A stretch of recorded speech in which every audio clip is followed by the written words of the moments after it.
ready to unlock the power of global communication and instantly connect with your customers.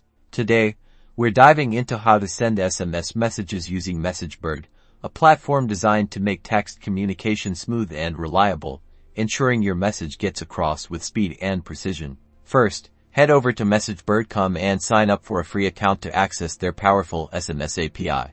Once you're logged in, navigate to the API keys section and grab your unique API key.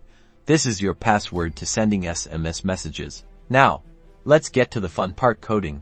You'll need to integrate the Messagebird API into your application using your preferred programming language. Messagebird provides libraries for almost every language, making integration very easy.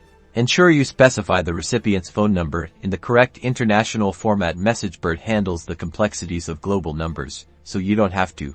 Next, craft your message. Keep it concise and engaging to capture attention in the limited space. And that's it. With Messagebird, you can send SMS messages around the world, reaching your target audience, whether it's for order updates, marketing campaigns, or critical alerts, and ensure highly reliable communication worldwide.